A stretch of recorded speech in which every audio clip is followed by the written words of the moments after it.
પ્રભુના વચનની અંદરમાં જઈએ, કેમ કે આપણે જ્યારે પ્રભુ ઈસુના નામથી આપણે એકત્ર થઈએ છીએ ત્યારે પ્રભુનું વચન પણ કહે છે કે જ્યાં મારા નામે 2 થી 3 એકત્ર થાય છે ત્યારે એની મધ્યે હું આવું છું. તો આપણો પણ એવો વિશ્વાસ હોવો જોઈએ કે પ્રભુ આપણી હજુરીની અંદરમાં છે. તો આપણે એક દિલની અંદરમાં એવું મહેસૂસ આપણે એવું થવું જોઈએ કે પ્રભુ અહીંયા છે. એક એક્ઝામ્પલ લઈએ કે આપણે આપણા ઘરની અંદરમાં કોઈ મહેમાન આવ્યું હોય તો આપણે જોઈએ છીએ કે આપણા ઘરની અંદરમાં મહેમાન આવ્યું છે ત્યારે આપણે કેવો વ્યવહાર કરીએ છીએ, આપણે કેવી મહેમાનોની સેવા કરીએ છીએ, કેવો આવકાર આપીએ છીએ. પણ આપણા પરમેશ્વર પ્રભુ ઈસુ મસીહની જે પવિત્ર આત્મા છે, પ્રભુ ઈસુ મસીહને હાલ આપણે પિતા પરમેશ્વરને હાલ આપણે જોઈ શકતા નથી, પણ આપણે વચનમાં કહીએ છીએ કે જ્યાં 2 થી 3 એકત્ર મળીને મારા નામે પ્રાર્થના કરે છે, કે મારા નામે એકત્ર થાય છે ત્યારે હું એની વચમાં આવું છું, ત્યાં મારી હજુરી છે. તો આપણે જો પૂરા દિલથી આપણા મન હૃદયને આપણે શુદ્ધ કરી અને પ્રભુને આપણે પ્રાર્થનામાં માંગીએ કે પ્રભુ તમે તમારી ઉપસ્થિતિ અહીં છે, તો પ્રભુની ઉપસ્થિતિ રહેશે. કેમ કે પ્રભુના વચનની અંદરમાં કહ્યું છે કે તમારું શરીર પવિત્ર આત્માનું મંદિર છે. આપણે વચનો તો બહુ જાણીએ છીએ, વચનો સાંભળીએ છીએ, વચનો એકબીજાને આપણે શેર પણ કરીએ છીએ, પણ વચન ઉપર વિશ્વાસ આપણે કરીશું, વચન દ્વારા આપણે ચાલીશું, પણ આપણા મન અને હૃદયથી આપણા દિલથી, ત્યારે આ બધું સંભવિત એટલે કે એવું બધું બનશે. તો આપણે એક વચનની અંદરમાં જઈશું શરૂઆતથી આપણે કે હિબ્રુના 11:6 અંદરમાં શું કહે છે આપણે વાંચીએ. હિબ્રુનું 11:6. યસ. ઓકે. કોઈ વ્યક્તિ વિશ્વાસ વગર ઈશ્વરને પ્રસન્ન કરી શકતી નથી, કારણ જે ઈશ્વર પાસે આવે છે તેનામાં એવો વિશ્વાસ હોવો જ જોઈએ કે ઈશ્વર છે અને તેમને ખતથી શોધનારને તે પ્રતિફળ આપે છે. આમેન. આમીન. હાલેલુયા. એટલા માટે આપણે શરૂઆતથી કહીએ છીએ કે પ્રભુ આપણા વચમાં આવે છે, મધ્યમાં આવે છે આપણો વિશ્વાસ.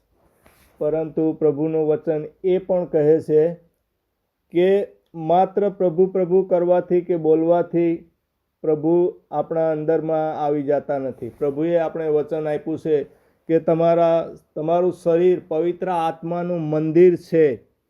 પણ પવિત્ર આત્મા આપણા શરીરમાં ક્યારે આવી શકે? આપણા હૃદયમાં, આપણા દિલમાં કે મનની અંદરમાં આપણે ક્યારે પવિત્ર આત્માનું મંદિર બની શકીએ? આપણે હમણાં વાંચી ગયા કે ભાઈ પ્રભુ પાસે આપણે આવીએ છીએ, પ્રભુ આપણા પાસે આવે છે, પ્રભુની શરણમાં આપણે જઈએ છીએ, પ્રભુના નામે આપણે એકત્ર થઈએ છીએ, સંગતિ કરીએ છીએ, પરંતુ આપણા મન અને હૃદયોની અંદરમાં જો પવિત્રતા નથી તો અહીંયા કહે છે કે આપણો એ વિશ્વાસ બેકાર છે, વિશ્વાસ ખોટો છે. આપણાની અંદરમાં એવો વિશ્વાસ હોવો જ જોઈએ કે પ્રભુ પિતા પરમેશ્વર આ વચનો આપ્યા છે, આપણા માટે છે, અને આપણે જ્યારે મન અને હૃદયથી આપણે પૂરા દિલથી અંતરાત્માથી આપણે વિશ્વાસ કરીને જ્યારે આપણે શરણમાં આવશું ત્યારે પ્રભુ આપણા મન પવિત્ર આત્મા દ્વારા આપણા હૃદયની અંદરમાં, આપણા શરીરની અંદરમાં આવશે. કેમ કે પ્રભુએ એક વચન આપેલું છે કે તમારું શરીર પવિત્ર આત્માનું મંદિર છે. કેમ કે પ્રભુ હવે પરમેશ્વર આ દુનિયાની અંદરમાં, આ પૃથ્વી ઉપર મનુષ્યએ બાંધેલા મંદિરોમાં, આ ઇમારતોમાં પ્રભુ વસતા નથી. પ્રભુએ એક વચન આપી દીધું છે કે હવે હું તમારાની અંદરમાં વાસ કરીશ, તમારામાં મારો આત્મા રહેશે, તમારામાં હું મારો આત્મા મૂકું છું. એટલે કહે છે કે હવે આ પૃથ્વી ઉપર જે વિશ્વાસી લોક છે એ પ્રભુનું મંદિર છે, અને આ પ્રભુના મંદિરની અંદરમાં જ્યાં સતત સ્તુતિ આરાધના થાય છે, સ્તુતિ આરાધનાનો અર્પણો જે ચડાવવામાં આવે છે, અને કહે છે કે હવે પછી ખ્રિસ્તના વિશ્વાસીઓ જ પૃથ્વી ઉપર ઈશ્વરનું મંદિર થશે, અને જેઓ ખ્રિસ્તીના છે તેમના વિશ્વાસીઓનું, અને જે લોકો આ વિશ્વાસી લોકોનો, ખ્રિસ્તી લોકોનો નકાર કરે છે ત્યાં પરમેશ્વર રહેતા નથી. અને કહેવામાં આવે છે કે પરમેશ્વરના લોકનો જે ઈસુ મસીહની અંદરમાં છે, જે ખ્રિસ્તમાં છે, એનો નકાર કોણ કરે છે? આજે દુનિયાની અંદરમાં આપણે જોઈએ છીએ કે જે અવિશ્વાસી લોક છે, પ્રભુ ઈસુ મસીહને જે ગ્રહણ કરતા નથી, કે માનતા નથી, કે કબૂલ કરતા નથી, જે લોકોને પ્રભુ ઈસુમાં વિશ્વાસ નથી, તો એ લોકો જે આ દુનિયાના, આપણે કહે છે કે ધરતી ઉપર, પૃથ્વી ઉપર જે ઇમારતો બાંધેલી છે, મંદિરો બાંધેલી છે, એની અંદરમાં જાય છે. પણ પ્રભુએ શું કીધું છે કે આ પૃથ્વી ઉપરના, ધરતી ઉપરના ઇમારતોમાં હું હવે રહેતો નથી. હું માત્ર પરમેશ્વર પ્રભુ ઈસુ મસીહ કહે છે કે આ મારા જે વિશ્વાસ કરે છે, મારા નામની અંદરમાં, મારા નામનું રટણ કરે છે, મારા નામથી જે ધ્રુજે છે, મારા નામની અંદરમાં વિશ્વાસ છે એને, અને મારા નામની અંદરમાં એ આધીન રહે છે, મારા નિયમો, ધારા, ધોરણો જે કબૂલ કરે છે, મારો આદરયુક્ત ડર રાખે છે, એની અંદરમાં હું રહીશ. અને પ્રભુએ વચનમાં કીધું છે કે માત્ર પ્રભુ પ્રભુ કરવાથી આપણને, પ્રભુએ જીસસે કીધું કે હું અંત સમયે કહી દઈશ કે હું તમને ઓળખતો નથી.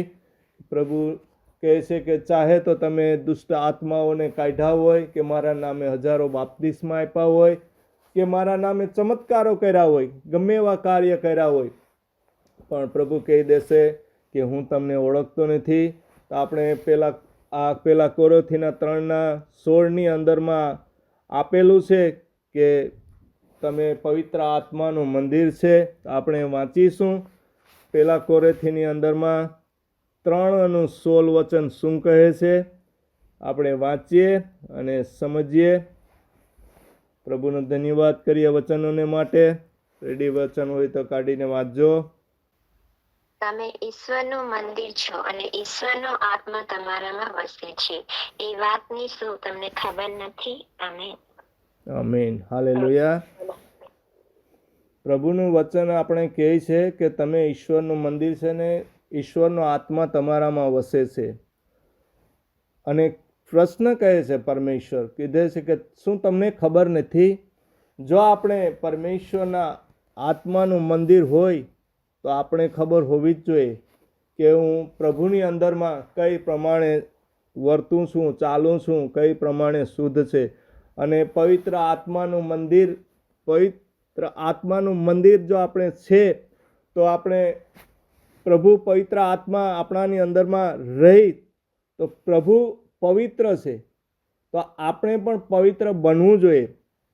જો આપણે પવિત્ર નથી, એટલા માટે જ કહે છે કે પ્રભુના પવિત્ર આત્માનું તમે મંદિર છો, શું તમને ખબર નથી? ક્વેશ્ચન કરે છે.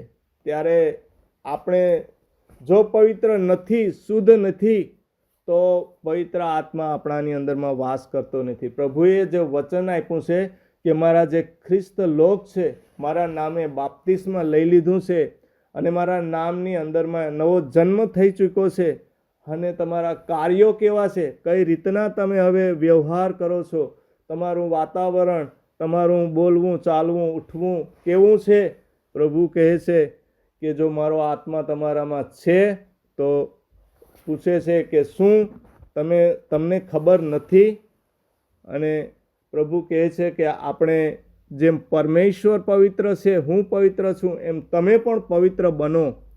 તો પવિત્ર બનવાનું આપણે પરમેશ્વર કઈ રીતના કહે છે? પવિત્ર કઈ રીતે બનવું? શું આપણે નાહી ધોઈને ખાલી શુદ્ધ ચોખ્ખા રહેવાથી આપણે પવિત્ર બનશું? પાણી અને સાબુનથી આપણે શું નાહી ધોઈને આપણે ચોખ્ખા થઈશું અને આપણે શુદ્ધ પવિત્ર રહીશું? પ્રભુ એ નથી ચાહતા. પણ પ્રભુ એનો કહેવાનો મતલબ શું છે કે તમારા હૃદયોને, તમારા મનને અંદરમાંથી શુદ્ધ કરો, એને ધોઈને શુદ્ધ કરો.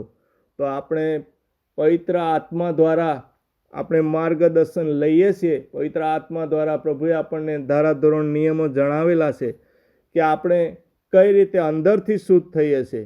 તો પ્રભુના આ વચનો દ્વારા, પ્રભુના પવિત્ર આત્માના માર્ગદર્શન કે પ્રભુને શું ગમે છે, આપણને આત્મા પવિત્ર શાસ્ત્ર આપેલું છે, એના દ્વારા આપણે શુદ્ધ થઈ શકીએ છીએ.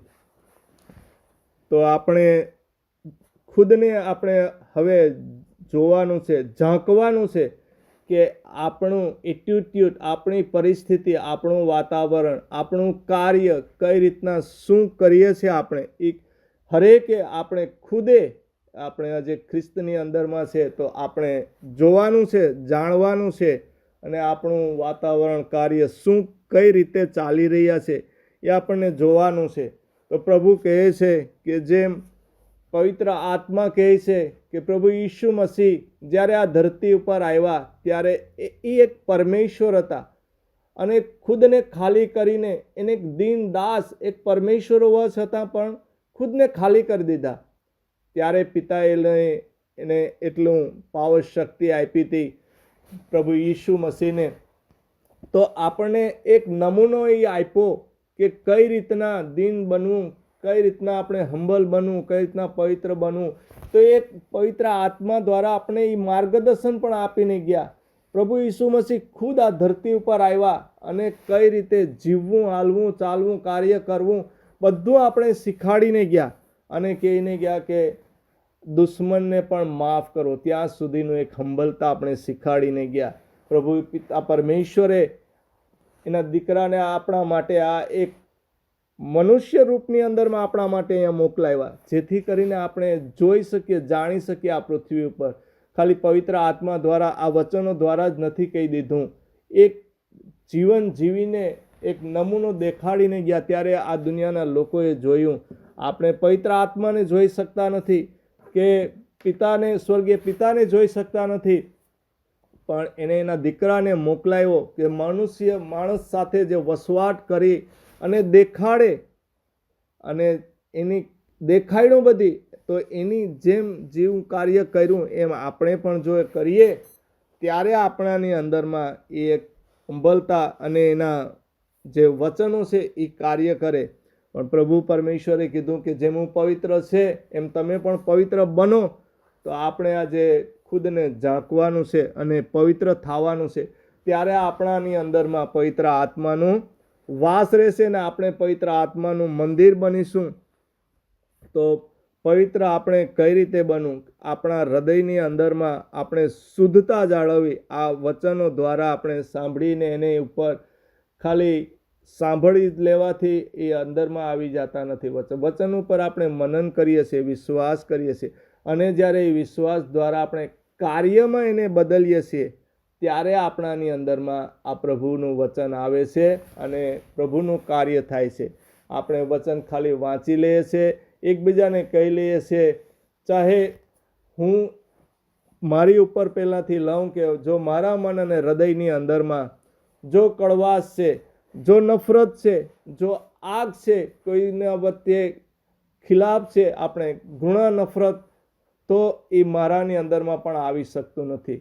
તો આપણે બધાએ સર્વેએ આજે જાણવાનું છે કે આજે આપણે શું કરી રહ્યા છે, આપણાની અંદરમાં કેવો વ્યવહાર છે, આપણા મન અને હૃદયોની અંદરમાં શું વિચારો ચાલી રહ્યા છે, આપણે એકબીજાની પ્રત્યે પ્રેમ છે કે પછી નફરત છે. તો પરમેશ્વરનું વચન આપણને શું કહે છે એની અંદરમાં આપણે ચાલવાનું છે. આપણે માત્ર પરમેશ્વર પરમેશ્વર, પ્રભુ પ્રભુ કરવાથી પ્રભુનું કાર્ય, પ્રભુની ઈચ્છા આપણામાં નહીં થાય. પ્રભુનું આપણે કહે છે ને કે પ્રભુનો હાથ આપણા સુધી પહોંચતો નથી. પ્રભુનો આપણી અવાજ, પ્રાર્થના પ્રભુના સુધી કાને પહોંચતી નથી. ત્યારે પ્રભુનું વચન કહે છે કે આપણા અને પરમેશ્વર વચ્ચે પાપરૂપી જે દિવાલ આવી જાય છે, આપણા જે મન અને હૃદયોની અંદરમાં જ્યારે ઘૃણા, નફરત, કડવાશ આ બધું આવી જાય છે, ત્યારે પ્રભુ ને આપણા વચ્ચે એક પાપની દિવાલ આડી આવી જાય છે. ત્યારે પ્રભુ કહે છે કે મેં મારું હવે મુખ ફેરવી લીધું છે. હું તમે ગમે એટલી રાડો પાડશો, ગમે એટલા અવાજો કરશો, પ્રાર્થનાઓ કરશો, સ્તુતિ આરાધનાઓ કરશો, પણ મેં મારા કાન બંધ કરી દીધા છે. તો પરમેશ્વરના સંગતિમાં આપણે રહેવા માટે એક મન એક હૃદય જ્યાં સુધી નહીં બનીશું ત્યાં સુધી પરમેશ્વરનું કાર્ય આપણાની અંદરમાં કામ નહીં કરે. પરમેશ્વરે કીધેલું છે કે હવે હું આ ધરતી ઉપરના મંદિરોમાં નથી રહેવાનો, આ ઇમારતોમાં બિલ્ડિંગમાં હું નથી રહેવાનો, હું મારા લોકની અંદરમાં રહેવાનો છે. તો આજે આપણે પ્રભુની ઈચ્છા પ્રમાણે, પ્રભુના જે ધારાધોરણો નિયમો છે એના પ્રમાણે બનવાનું છે. પ્રભુએ તો એનું વચન આપી દીધું છે. પ્રભુનું વચન છે કે આકાશ ને પૃથ્વી ચાલ્યા જશે પણ મારું વચન ડિસ્ટ્રોય નહીં થાય, કે એ પાછું મારી પાસે બે કાર્ય કર્યા વિના એ પાછું નહીં આવે. તો આજે આપણે પરમેશ્વરે જે આજ્ઞાઓ ઈચ્છાઓ આપી છે એનું પાલન કરવાનું જ રહ્યું. અગર આપણે જો પાલન પોષણ કરતા નથી, આપણે જો એનું પાલન કરતા નથી, તો પ્રભુનું વચન એ પણ કહે છે કે જ્યારે વિશ્વાસીઓનો ન્યાય બહુ અઘરી રીતેથી થાય છે તો અવિશ્વાસીઓનું તો શું થશે ખબર નથી. પ્રભુએ એ પણ વચન આપ્યું છે આપણને. તો આપણે એક વચનની અંદરમાં જઈશું આગળ. વચન પેલો રાજા 8:27 વાંચવાનું છે. પહેલો રાજા 8 ચેપ્ટર છે અને 27 વચન છે. પ્રભુનું વચન શું કહે છે વાંચીએ આપણે. પેલો રાજા 8:27. પણ હે ઈશ્વર, શું તમે પૃથ્વી પર સાચે સાચ નિવાસ કરી શકો છો? બધા આકાશો પણ તમારો સમાવેશ કરી શકે છે, તેમ નથી તો પછી મેં બાંધેલા આ મંદિરમાં તમારો કેવી રીતે સમાવેશ થાય? આમેન. આમીન. હાલેલુયા. તો આપણે જોઈ શકીએ છીએ કે પ્રભુ આ બિલ્ડિંગોમાં બારે નિવાસ કરી શકતા નથી. એની અંદરમાં માત્ર અવિશ્વાસીઓ લોકોને માટે આપેલું છે. પણ પ્રભુએ આપણામાં મન હૃદયની અંદરમાં શરીરમાં આવવા માટે જે વચન આપ્યા છે તો આપણે પણ એના જેવું પવિત્ર બનવાનું છે. યશાયા 66 1-2 વચન વાંચીશું આપણે. યશાયા 66 એનું 1 અને 2. પ્રભુ આમ કહે છે, આકાશ મારું રાજ્યસ્થાન અને પૃથ્વી મારું પાયસ્થાન છે.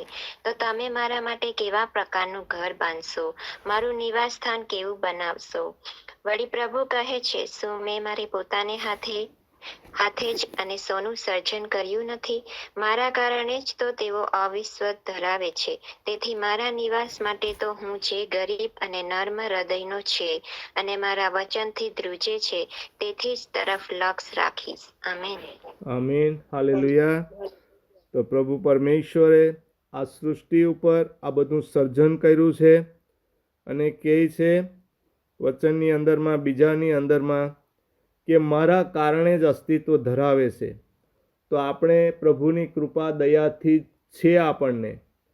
હવે આપણે પ્રભુ પરમેશ્વરના વચનો પણ જાણીએ છીએ અને પ્રભુ પરમેશ્વરે આપણે શું કહે છે કે મારા કારણે જ અસ્તિત્વ ધરાવે છે અને મારા નિવાસ માટે જે ગરીબ અને નમ્ર હૃદયનો છે અને મારા વચનથી ધ્રુજે છે તેના પર હું લક્ષ્ય રાખીશ.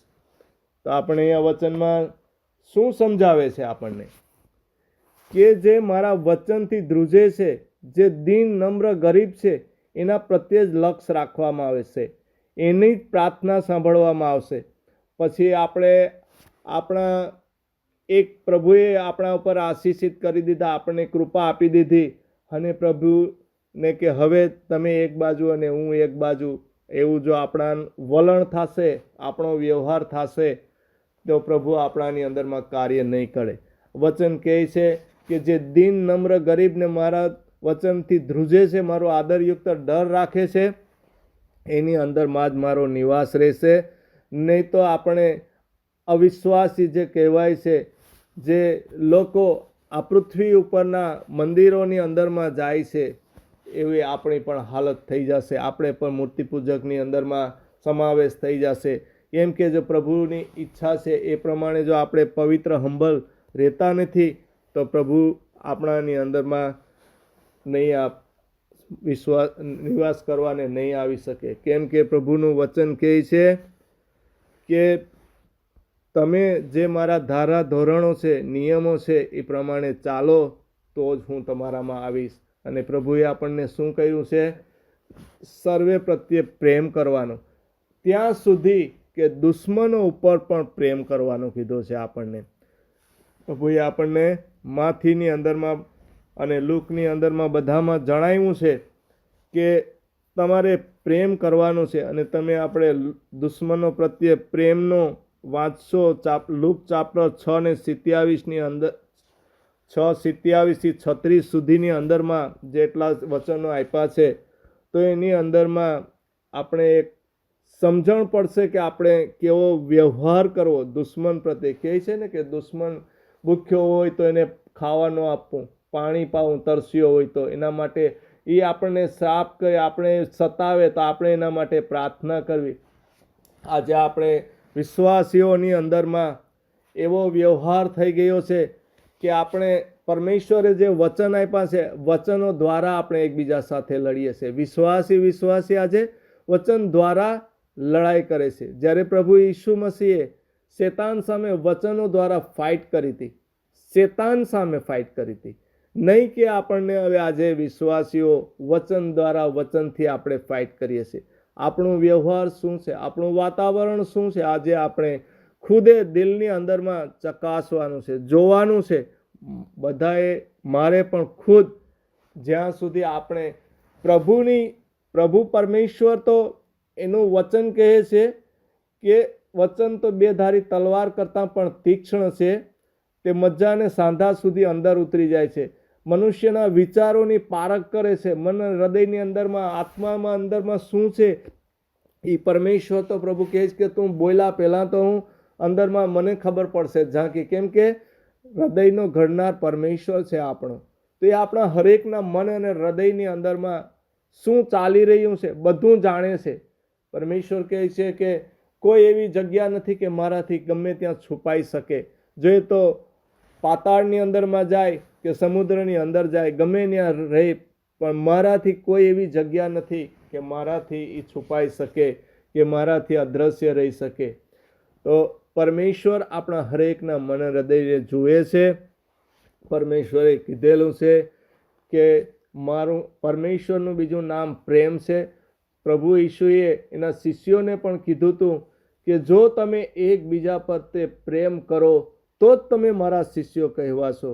તો આજે આપણને પ્રભુએ એના લોકો બનાવ્યા છે, સંતાનો બનાવ્યા છે, સેવકો કે દાસો બનાવ્યા હોય, પાસ્ટર હોય કે પ્રીચર હોય, કે પ્રભુએ પવિત્ર આત્મા દ્વારા જે પણ કંઈ આપણને વરદાનો આપ્યા હોય, આપણાની અંદરમાં કાર્ય કરવાની શક્તિ આપી હોય, પણ પરમેશ્વરનું વચન શું કહે છે કે આપણામાં ગમે એટલી શક્તિ હોય, આપણે ખુદને આગમાં અર્પી દેવાની પણ આપણે શક્તિ હોય, અને આપણે દાન કરવાની શક્તિ હોય, સમુદ્રને ઉખાડીને, પહાડને ઉખાડીને સમુદ્રમાં ફેંકી દેવાની શક્તિ હોય, પણ આપણામાં પ્રેમ હોતો નથી તો કંઈ નથી. કેમ કે પરમેશ્વરે જ્યાં સુધી એના આપેલા વચનની અંદરમાં આપણે ચાલતા નથી, તો આપણે પ્રભુ પરમેશ્વરના આજ્ઞા, નિયમ, નીતિ નિયમો પ્રમાણે આપણે પવિત્ર બની શકતા નથી, અને પરમેશ્વર આપણામાં વાસ કરી શકતા નથી. તો આપણે આ જે પ્રભુના લોક છે, ખ્રિસ્ત કહેવાય છે, વિશ્વાસી કહેવાય છે, એની અંદરમાંથી આપણે મટી જશું. પ્રભુનો પવિત્ર આત્મા આપણામાં નહીં રહે, અને આપણે એક નિર્જીવ મંદિરોની અંદરમાં જે મૂર્તિઓ છે એની નિવાસ સ્થાનની અંદરમાં આપણે જવું પડશે. પ્રભુનું અહીંયા વચન આપણે કહે છે.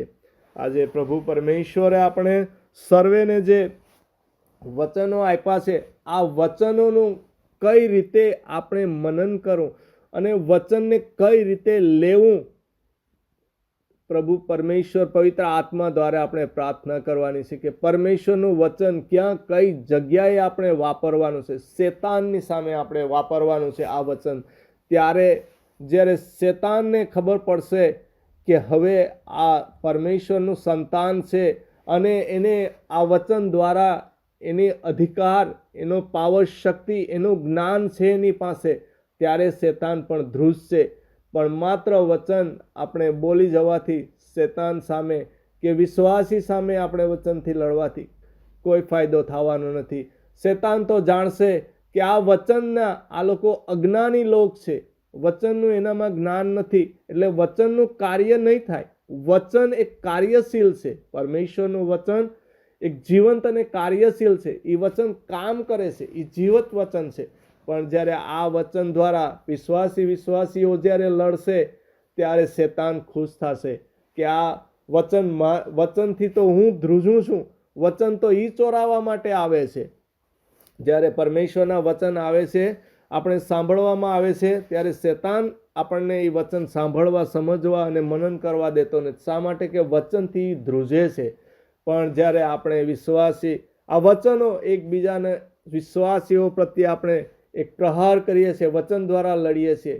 આ વચન દ્વારા નહીં, પણ પવિત્ર આત્માનું માર્ગદર્શન લેવાનું છે કે આ વચન આપણે કઈ જગ્યાએ કઈ રીતે ક્યાં યુઝ કરવાનું છે.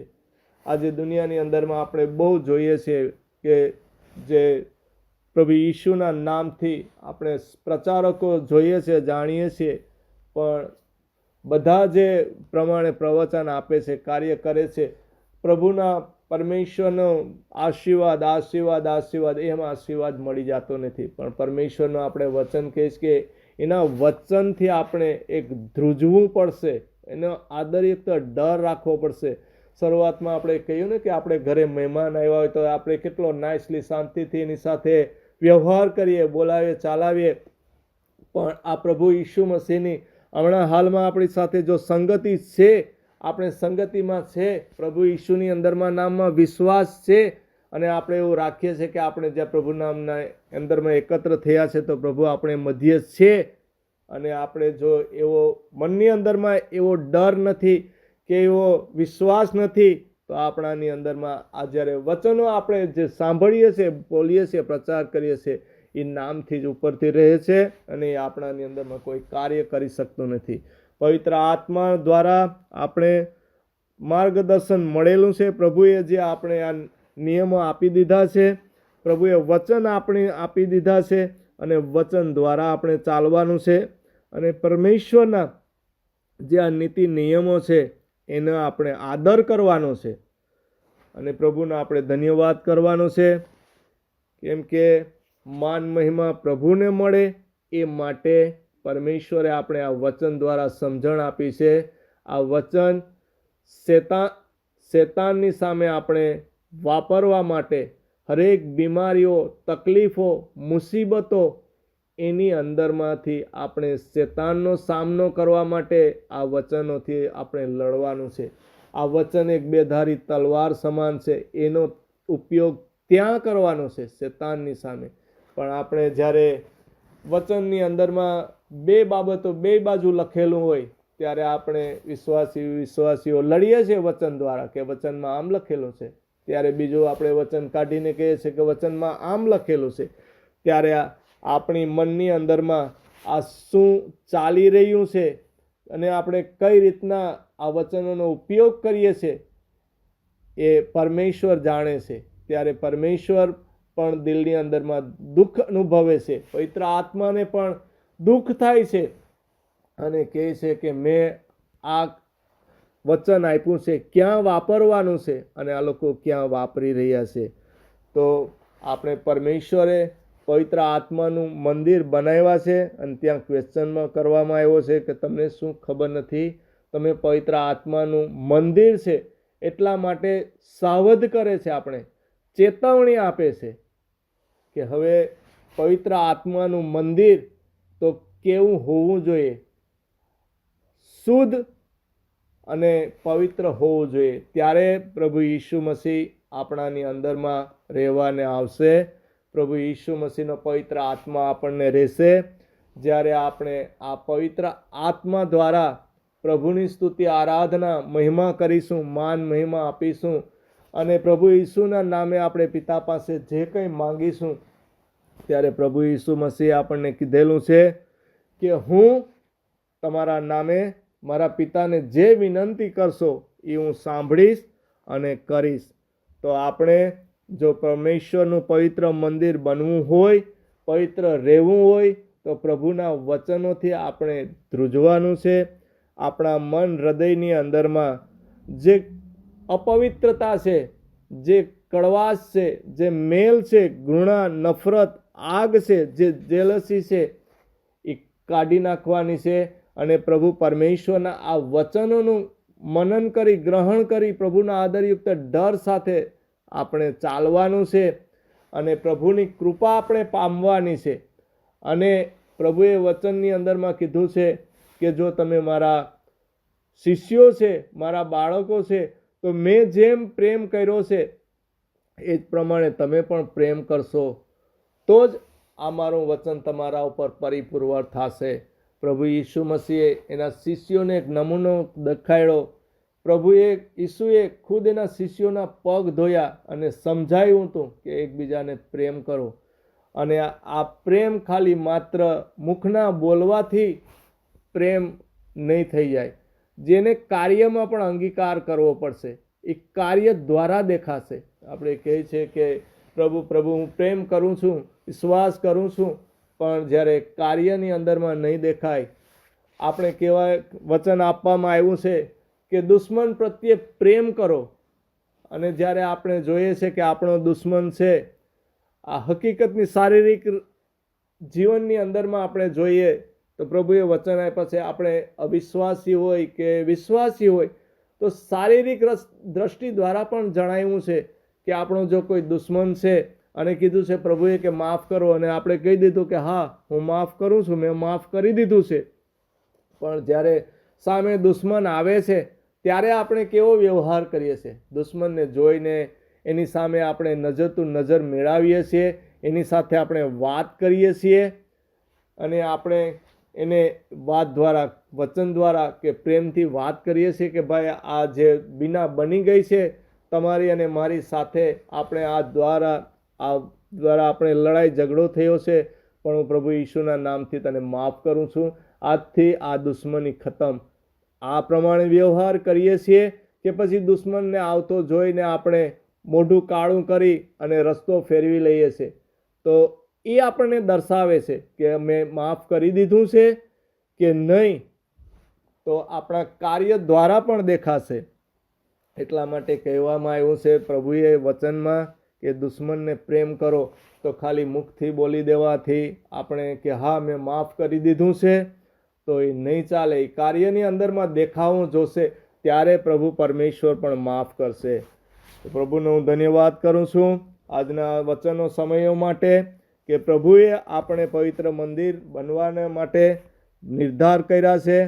તો આપણે પ્રભુએ જે વચન આપ્યા છે એ વચનમાં ચાલવું પડશે, વચનમાં વિશ્વાસ કરવો પડશે અને પ્રભુએ કીધેલું છે એની જે આજ્ઞાઓ છે, શરતો છે, એનું પાલન થશે તો જ પરમેશ્વરના આપણે ધારાધોરણ નિયમ પ્રમાણે એનું મંદિર બનીશું અને પરમેશ્વરનું જે જીવનનું પુસ્તક છે એની અંદરમાં આપણું નામ લખાશે.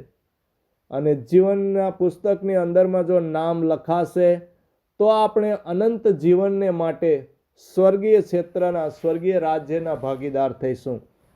નહીં તો પ્રભુને આપણે વચનમાં સાંભળીએ છીએ કે મારા નામે જે લોકો પ્રભુ પ્રભુ કરે છે, મારા નામને, એ માત્રથી હું એનો પ્રભુ થઈ જવાનો નથી, પણ અંતના સમયે જે ન્યાયના દિવસે જે શું હાલત થવાની છે આ પવિત્ર શાસ્ત્રની અંદરમાં દર્શાવેલું છે. ખાસ કરીને જે વિશ્વાસીઓ માટે પ્રભુએ ખાસ જણાવ્યું છે, અવિશ્વાસીઓને માટે તો નહીં, કેમ કે એ લોકોને તો ખબર જ નથી કે પ્રભુ પરમેશ્વરનો નિયમ વચન શું કહે છે. પણ હવે વિશ્વાસીઓને તો ખાસ ખબર છે કે વચન શું કહે છે અને ન્યાયના દિવસે શું થવાનું છે. તો આપણે પ્રભુનો આદરયુક્ત ડર રાખીશું, પ્રભુનો ધન્યવાદ કરીશું અને આજના સુંદર સમયને માટે પ્રભુનો ધન્યવાદ કરું છું. આ વચનના માટે બે શબ્દ કોઈ પ્રાર્થના કરશે? હું વચન અહીંથી પૂરું કરું છું. માન મહિમા પ્રભુને આપીશું. આમીન. હાલેલુયા.